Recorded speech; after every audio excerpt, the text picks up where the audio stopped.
Алмаз Акымжанович, Сокулук Күнтүү айылына жакын жайгашкан Быстроток деген дача бар экен да. Ошо дачада 5000 адамдар жашашат экен.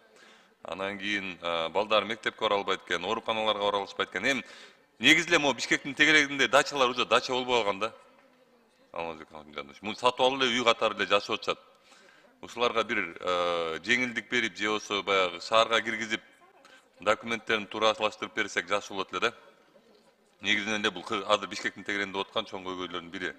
Анан Токмок шаарынын жашоочуларга айрылып жатат. Мурунку жылы мисалы жылуулукка 4000 төлөсө, быйыл 19000 сом көрөптүр. Ошо 4000 сом төлөгөн абоненттерге, например, да. Менин билгениммен закондо, мыйзамда 20%дан өйдө көтөрсө болбойт бир жылдачы. Бияк 20%дан эмес, бияк канча эсе болуп кетет. Ошол ушунда бир карап берип койсоңор. Анан кийин Кыргызстандагы аферисттер боюнча бул жеке эле силерге эмес, негизи эле элиме да кайрылуу. Эми азыркы маалда эми албетте аферисттер менен кичине күрөшкөн жеңилирээк болуп калды, анткени мамлекет өзү да айтып чыкты, алар аферист экенин, булар катталган эмес экен эч кайсы жерлерде. Ошол себептен элиме дагы айтып кетейин деген жерим, могу аферисттерге алданбагылачы, эч ким силердин 100 сомуңарды 1000 сом кылбайт, же 2000 сом кылбайт, же 100 000 сом кылбайт.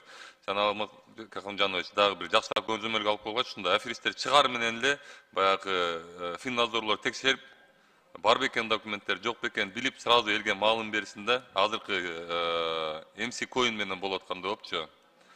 Анан кийин Кара Балта Бишкек жолу, Алмазбек Акымжанович. Жолду сонун салышты.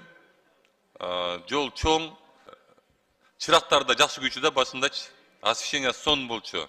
Мисалы Кара Балтадан чыгып Бишкекке чейин келгичекти күйүп турчу да. Азыр ошонун 90% күйбөй калды, Алмазбек Акымжанович. Эми ошончо акча короткондон кийин, ошол нерселерди ошол жерге койгондон кийин эми баягы лампочкаларын карап алмаштырып, светти деле жандырып турсак болот да.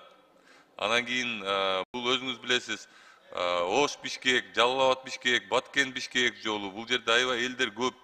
Жана ошол Кара Балтадан баштап Бишкекке чейин жол жалаң населенный пункттардан турат да.